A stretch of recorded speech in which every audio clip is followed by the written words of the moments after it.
The best way to learn a language? Immersion, living where the language is spoken and using it every day. But if that's not in the cards for you this year, you can still learn a language the second best way, and that's with Babbel. Be a better you in 2024 with Babbel, the science-backed language learning app that actually works. Don't pay hundreds of dollars for private tutors or waste hours on apps that don't really help you speak the language. Babbel's quick 10-minute lessons are handcrafted by over 200 language experts to help you start speaking a new language in as little as 3 weeks. Babbel's designed by real people for real conversations.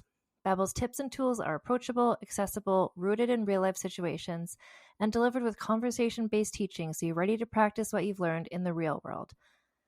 For instance, I've been using Babbel's convenient courses to help me learn basic conversational skills in German while I'm getting ready for a little trip I'm planning. It's not a language I'd ever studied before, but I find the lessons really easy and kind of like hand-holding me through learning a completely new language to me. And it's reassuring to know that with the help of Babbel, I'll be able to greet people, order food, and ask for directions without having to consult language apps while I'm in Deutschland. I'm still learning. Studies from Yale, Michigan State University, and others continue to prove Babbel is better. One study found that using Babbel for 15 hours is equivalent to a full semester at college. Babbel has over 16 million subscriptions sold. Plus, all of Babbel's 14 award-winning language courses are backed by their 20-day money-back guarantee. Here's a special limited-time deal for our listeners. Right now, get up to 60% off your Babbel subscription, but only for our listeners at babbel.com/vulgar. Get up to 60% off at babbel.com/vulgar, spelled BABBEL.com/vulgar. Rules and restrictions may apply. Do you know what lies within nothing? No. Do you know where it ends? Do you want to know? Yes. Counterbalance, a high fantasy audio drama. Season 2, coming 15th of October 2023. Learn more on trilunas.com.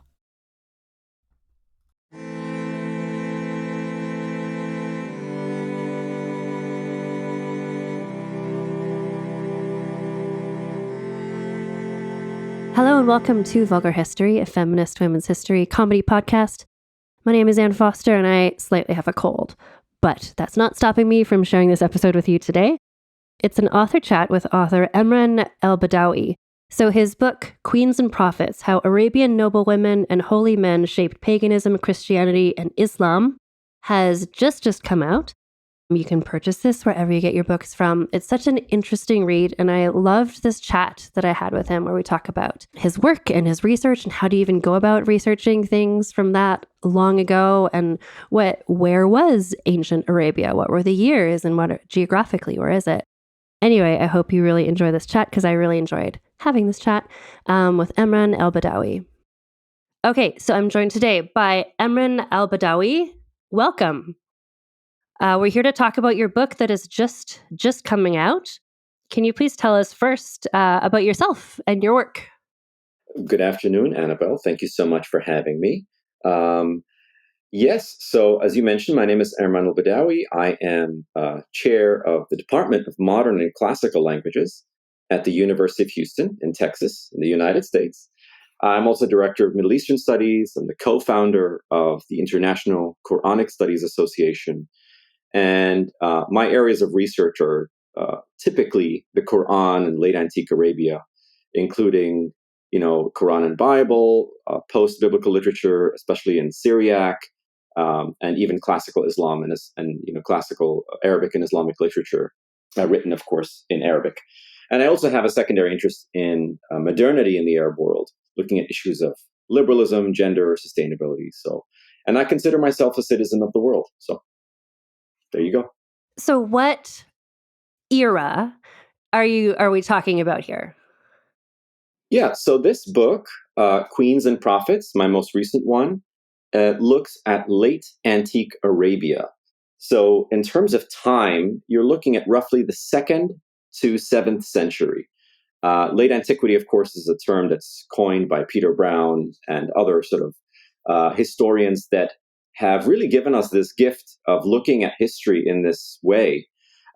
It's the time when sort of Rome and Persia are sort of tearing each other apart, and before the rise of Islam. So it sort of falls through the cracks typically.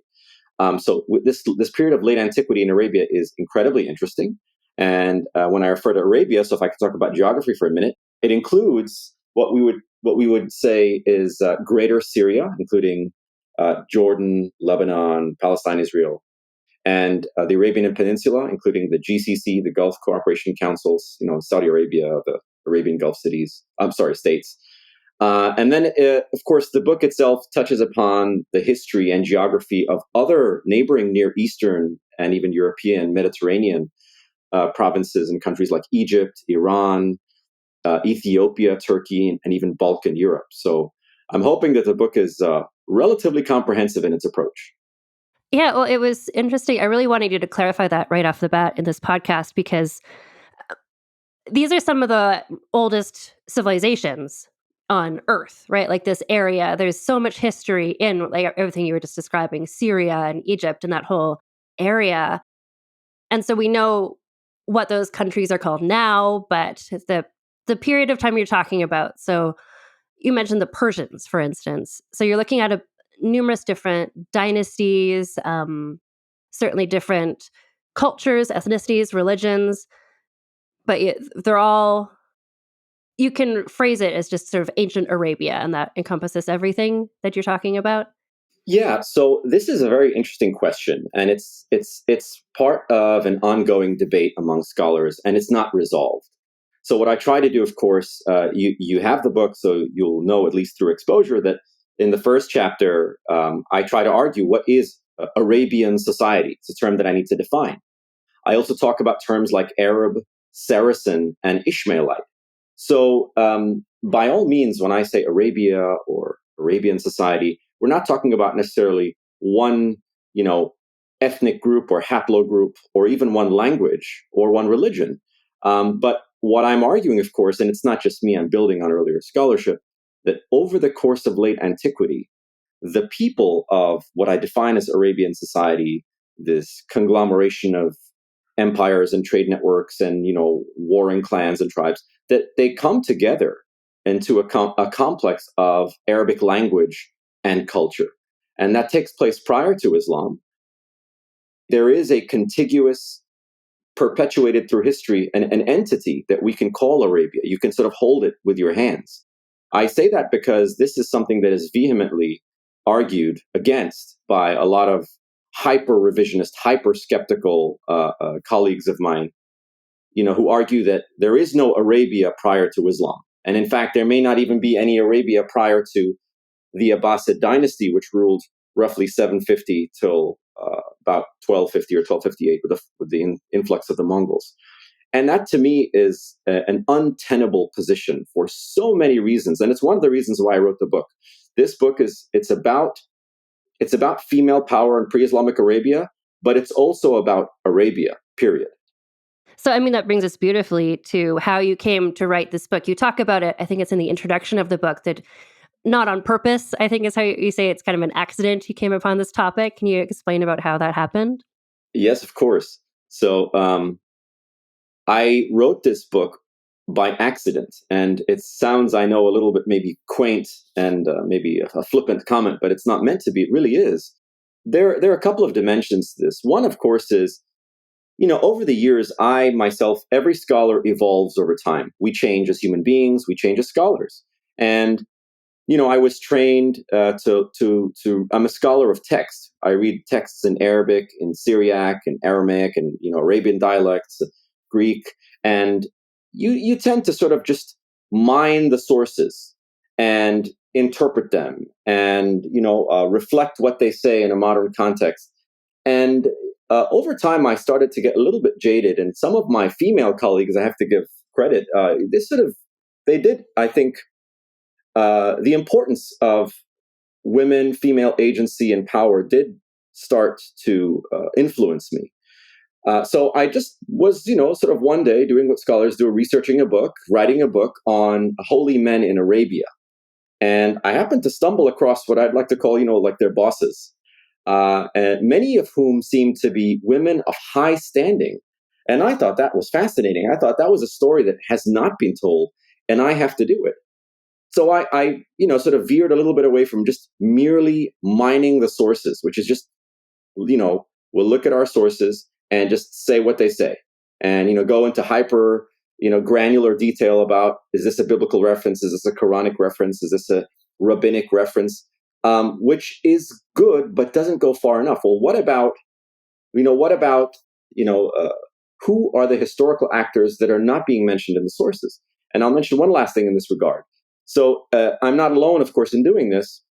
There's been a move in, I would say, certainly in the past decade, but even past decades, to move away from old-fashioned, royal histories and ecclesiastical histories and world histories, which is reflected in the sources. They're very, very useful.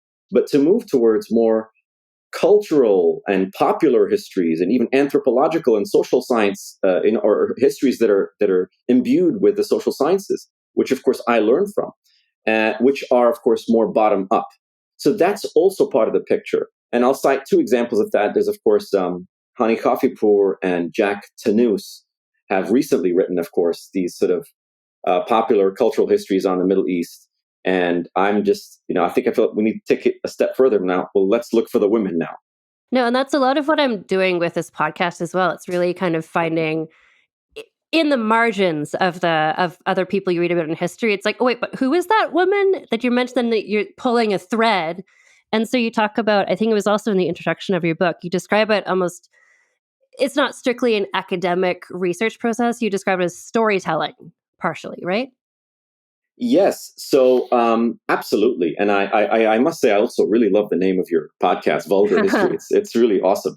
But storytelling in this book that I have recently contributed is, and it gives us as scholars and as, historians, a way out, rather than sort of, recreating or remaking the sausage over and over again. Instead of debating, does Arabia crystallize before or after Islam? What happens if we actually start telling stories and let the stories guide us? So that's something, again, what I describe as narrative history. And, if I can combine my specialization as a philologist and borrow tools from storytellers, what do we learn? And so by way of example, one small thing that we learn by writing a book in this way or reading it is we learn that storytelling, especially, for example, ecclesiastical histories that were written for the Byzantine or, the Greek-speaking church in late antiquity, or world histories written for the caliph, who then was the most powerful man on the planet in Baghdad, right? These histories were written not merely or not fundamentally to serve as truth for us, 1,000 years later to just mine. Mm-hmm. They're actually written to share stories and build a communal identity. That's what made you Christian. It's what made you Muslim. So when you start to look at sources that way, and you start to treat your sources as these entities and texts and partners that build identity, rather than arguing about truth and authenticity the whole time, you're able to actually say a lot more and explore different perspectives and find what I would describe the female agency and the female power, which I of course discuss at length in the book. I was wondering if you could give an example of one of the women who you write about in the book. Oh, yes, of course. So a brief introduction is, of course, the book itself has, roughly maybe two parts. What I describe, I talk about pagan queens, so pre-monotheistic era queens of Arabia. And then I talk, of course, about believer queens. And the language is a little bit ambiguous on purpose. So among, of course, the believer queens, there are three who are a really big deal. I talk a little bit about Zenobia, and I talk about Mavia, and I talk about Khadija, or Khadija, the wife of Muhammad. So, I might say something about Zenobia since she's the first. Of course, she is, described by historians as the most romantic figure of, the Roman and Oriental Near East. At the same time, she's sort of mysterious, and nobody really knows, the historical Zenobia that well. But why is she important? Why did I talk about her? Because she's the Empress of Arabia. She's of Arabian, Syrian, Oriental extraction, something that, of course, we debate. And what I'm bringing to the fore in this book is that she fostered a holy man called Paul of Samosata, who is a bishop. He's an important guy in the church, and that they contributed to the articulation and even the remnants of alternate doctrines within the church. Of course, I make a big deal, of course, here about heresies in the church and how they should be viewed we should view them more critically rather than just heresies, to look at how the dimensions of race, class, and gender play a role. And another thing, of course, is that Zenobia is remembered. Her legacy is enormous in Roman and Arabian traditions for centuries. So she's such a big deal. I argue, of course, the employer of Paul, and that Paul, he's accused of adoptionism and other, weird religious practices. But that, I'm just looking at a node in a long string, and that if we follow along what comes before him and what comes after him, it does take you to Christianity in Arabia. It takes you to Islam in Arabia. It takes you to the Quran, to Muhammad, I guess the details of which are found in the book. So hopefully your listeners will buy it. Yeah. Well, no, and it's interesting to me because in terms of Zenobia, who's a figure I haven't covered on the podcast yet, but what I mostly have heard about her is she stood up against Rome. She's this warrior figure, and you're exploring other facets of what she wasn't just that. Absolutely. And of course, thank you again for introducing that. I mean, she is fundamentally known as, she's the empress who stood against Rome and paid for it with her life. That's still very important in the book, but, we want to go deeper. And if you do go deeper, what can we say? A couple of things. She's described, of course, in the sources as an illustrious queen, as Augusta, which is the highest ranking title you can have. This is, of course, in the Roman world, as the mother of the King of Kings. And that, of course, that title covers the Persian sphere. So, and I argue one thing in the book is that she sees herself as the queen of the earth. Now, sounds kind of grandiose, but that's what men said about themselves all the time after Alexander the Great, right? So, and one last thing, of course, is, within Arabic and even Islamic tradition, there are traditions of al-Zaba. This is a strange name, Zabba, with a doohickey at the end. This sort of pre-Islamic queen of the Arabs. So they recognize that there's this queen of all Arabia, and that it's Zenobia, and that she fights against the leper king of Al-Hira. Al-Hira, of course, is this city-state in Mesopotamia, which became, of course, the capital of Christianity prior to Islam. And then you have, of course, the name Zainab. Zainab, of course, is a common name even in today among Arabs and among Muslims. But we have 4 Zainabs, 2 of which are the wives of Muhammad, and 2 of which are, his progeny, his daughter and his granddaughter. And again, those are echoes of Zenobia. So she really is a big deal, and she's been written out of history as much as she's been recalled. And now we're just going to take a break for a word from our sponsors. As a podcast network, our first priority has always been audio and the stories we're able to share with you. But at Realm, we also sell some pretty cool merch, and organizing that was made both possible and easy with Shopify. When you think about successful businesses like Aloe or Allbirds or Skims, an often overlooked secret is the business behind the business that makes selling and, for shoppers, buying simple. For millions of businesses, that business is Shopify. That's because nobody does selling better than Shopify. It's the home of the #1 checkout on the planet. And the not-so-secret secret that's definitely worth talking about is that Shop Pay boosts conversions up to 50%. That's more happy customers and way more sales going. If you're hoping to grow your business, your commerce platform better be ready to sell wherever your customers are scrolling or strolling, on the web, in your store, in their feed, and everywhere in between. Businesses that sell more, sell on Shopify. Upgrade your business and get the same checkout we use with Shopify. Sign up for your $1 per month trial period at shopify.com/realm, all lowercase. Go to shopify.com/realm to upgrade your selling today. Shopify.com/realm.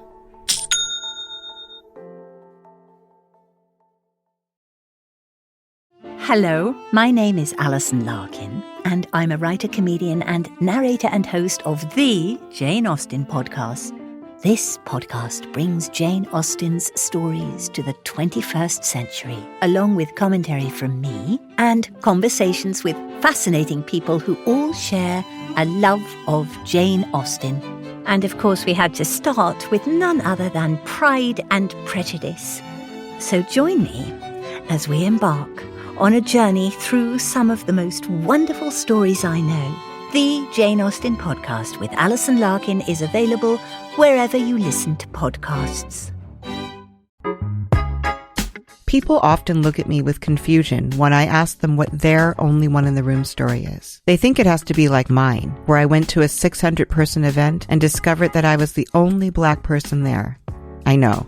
Horrifying, right? Hi, I'm Laura Cathcart-Robbins, and I am the host and creator of the podcast Only One in the Room. Every week, my co-host Scott Slaughter and I invite you to join us for an hour and lose yourself in someone's only one story. This podcast is for anyone who has ever felt alone in a room full of people, which is to say that this podcast is for everyone.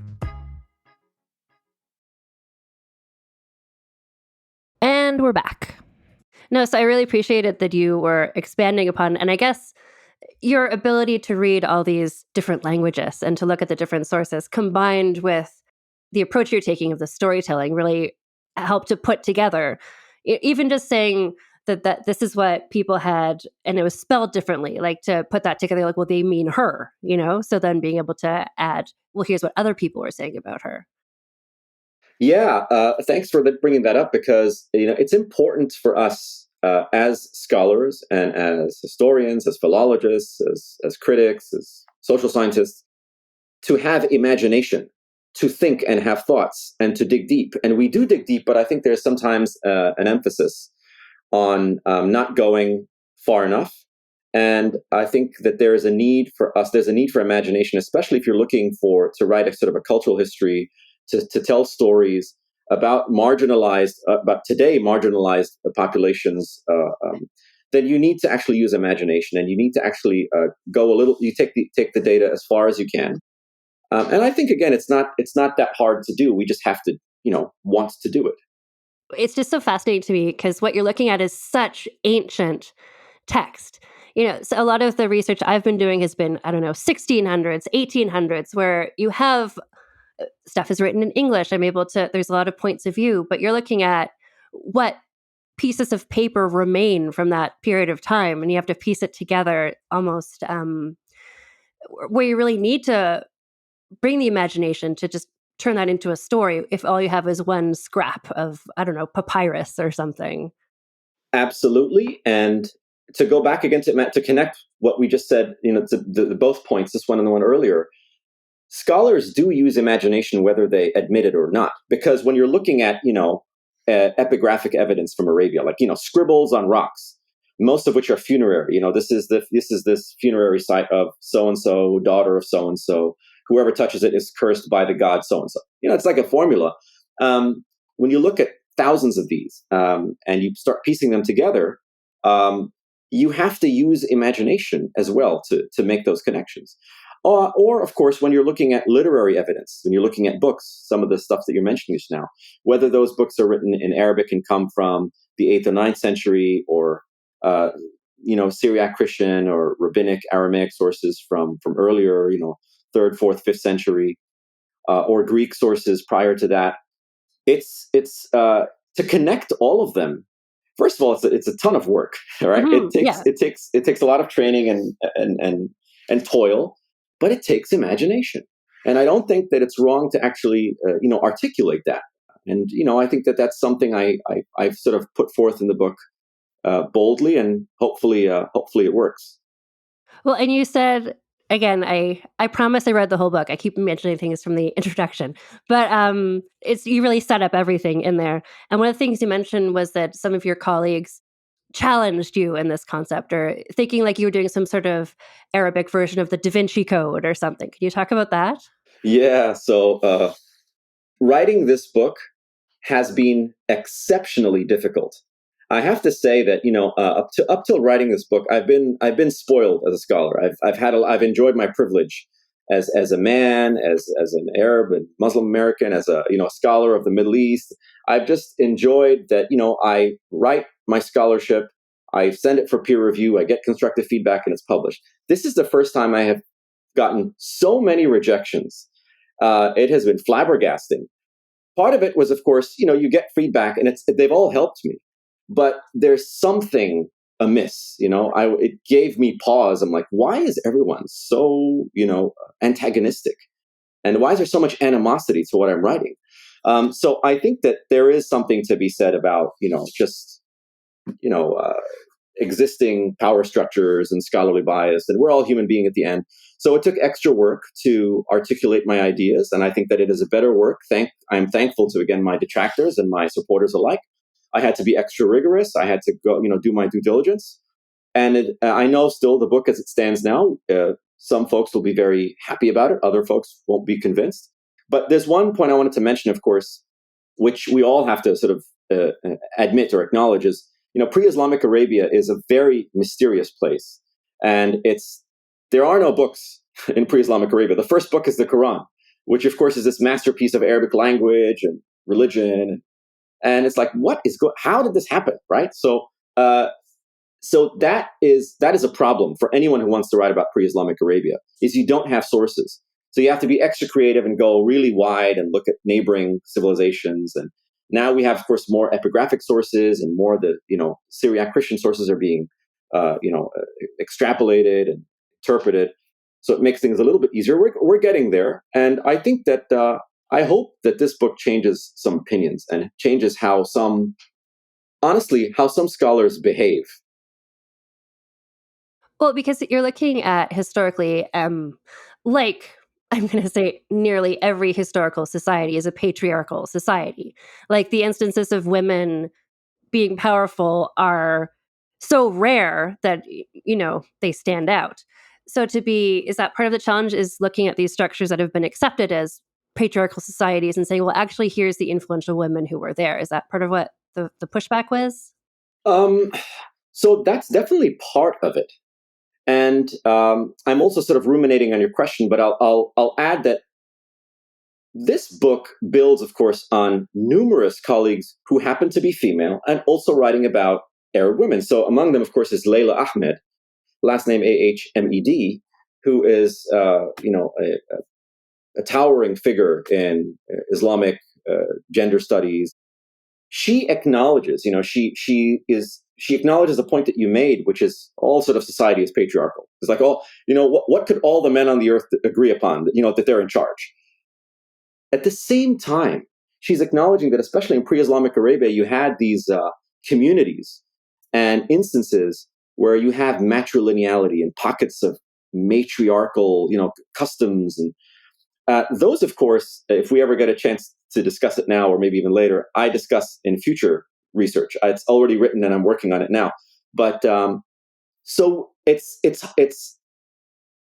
as scholars understand that nuance is king, right? It's so important because history is never linear, 1, 2, 3, 4, 5. And what ends up happening, especially in pre-Islamic Arabia, is you have patriarchy and matriarchy. You have men in charge and women in charge. And that's not conceptually easy to understand or communicate.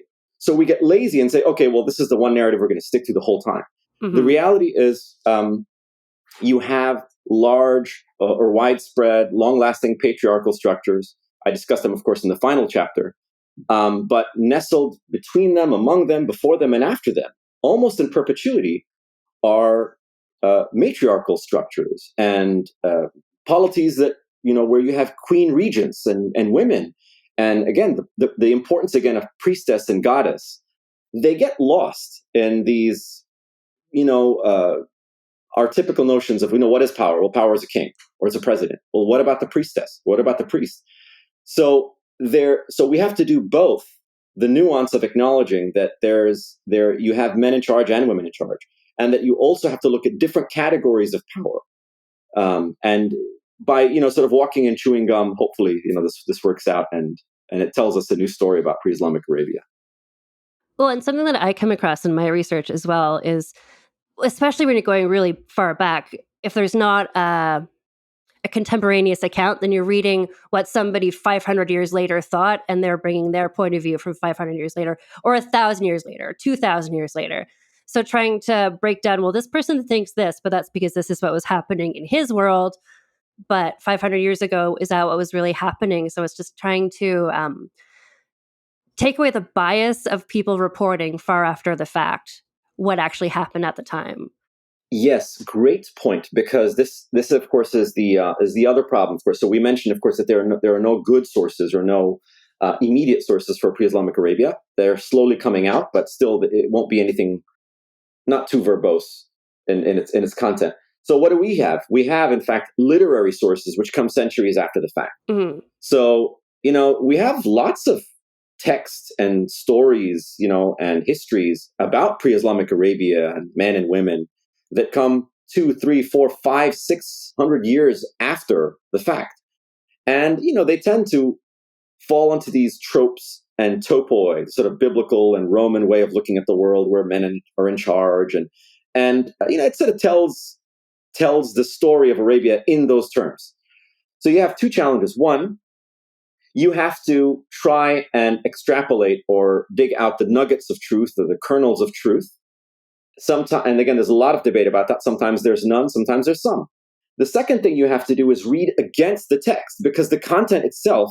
So if you're, I don't know, Sazaman of Gaza, writing your ecclesiastical history, and you're talking about these Arabs in Palestine and Sinai and North Arabia, and you're saying that they worship in this way, and that they're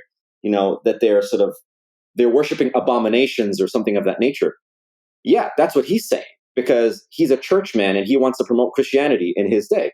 So you have to read against it. Oh, well, that they were the majority of the population were another religion, and this is what they were worshiping, and there was this intrusion of Christianity into the picture. So anyway, that there are a number of challenges, but if we as scholars do the work, it is not impossible.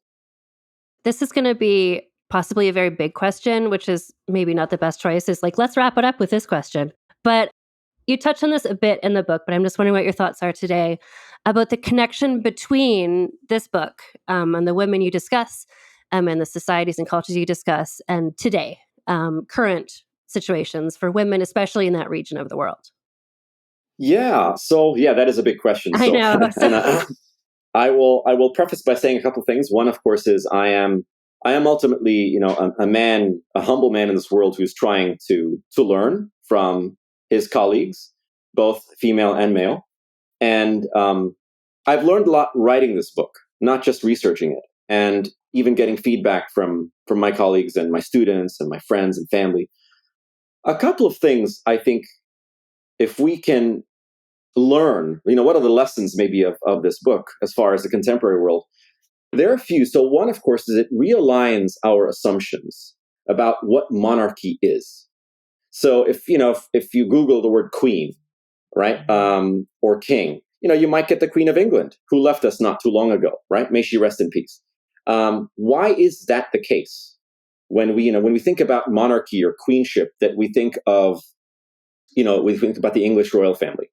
When we think of, for example, it also realigns our assumptions when we think about God or divinity or about power, away from, I would say, European models or Eurocentric models. I just gave one quick example, to older examples that come from Arabia and I would even say the ancient Near East. So, by way of example, there's a long tradition. It's not as well attested, but of queenship in Qatar and the UAE and the Arabian Peninsula. Those are, of course, very new states that were, founded just decades ago. But they are heir to this tradition that I've been, writing about. So that's one. Another one would be how we think about religion and politics today. So, for example, here in America, I would say, at least in the United States, I don't know about Canada, but, the emphasis on God and country is first and foremost shaped by gender, race, and class. And it sounds maybe kind of, quaint for me to say that, but I mean, it's fundamentally shaped by men saying this is how things are.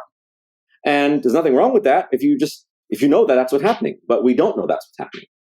So again, it challenges our assumptions. It forces us out of our comfort zone. when we think about religion and politics, that this is how men have told us things are. And we've had to write out, women and minorities, whatever that means, and poor people, and in order for us to privilege ourselves and see ourselves as God and presidents and so on and so forth. So that's the second thing. Another one would be modern women are not the first to enjoy freedom and the burden of independence. And I say that both because being free can suck sometimes, right? And not just out here celebrating for no reason, whether you're a man or woman.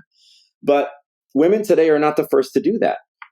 So whether we talk about women in, the Western world or the Arab and Islamic world, the human beings today are educated and literate at record rates. That, of course, is new to history. But it's not new that women exercise agency and were heads of state and were the wealthiest women in the entire city.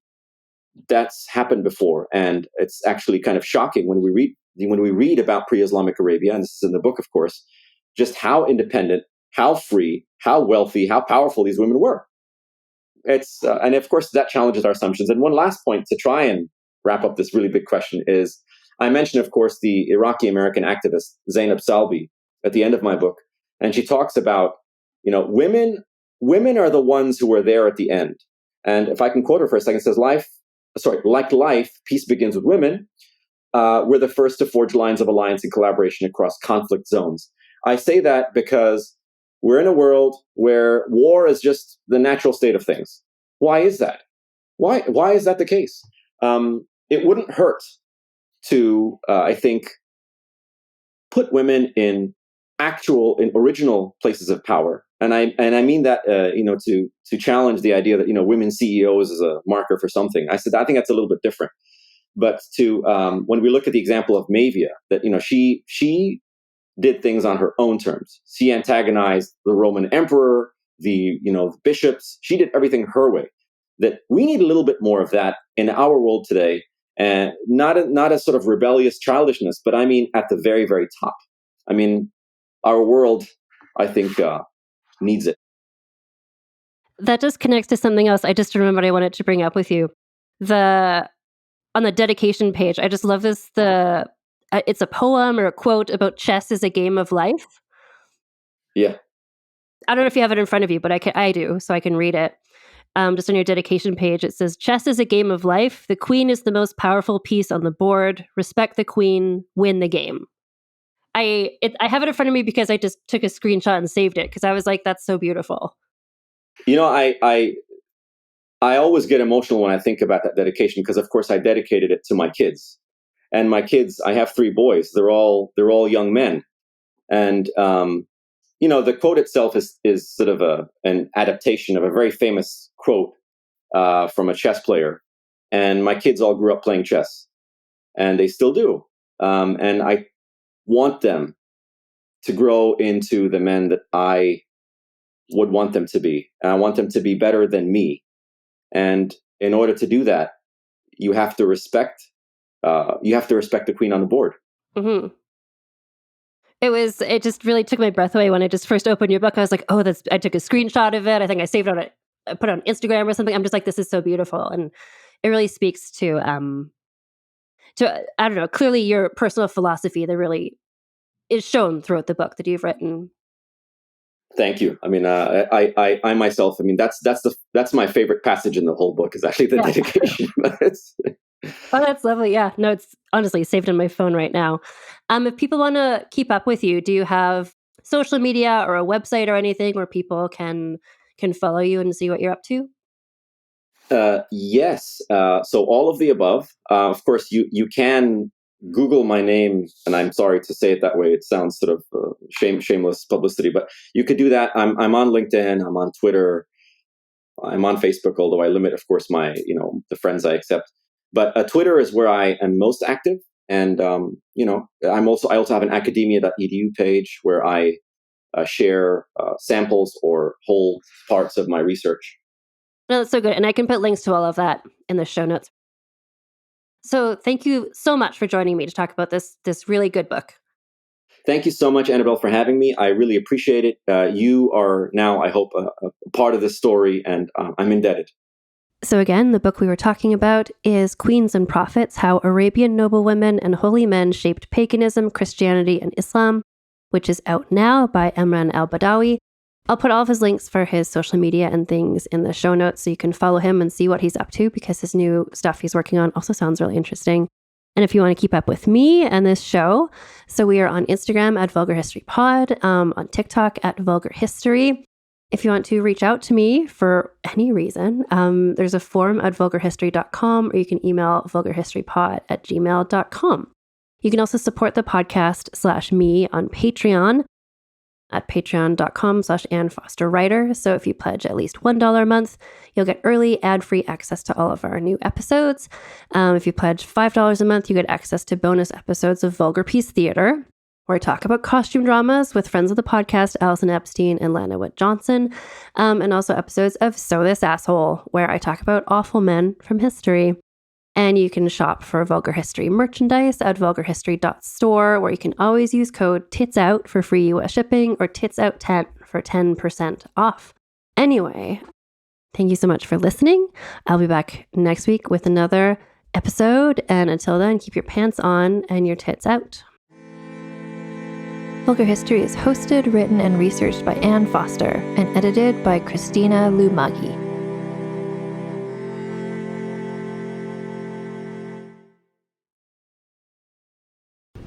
Talmor, Sheshin Morachi.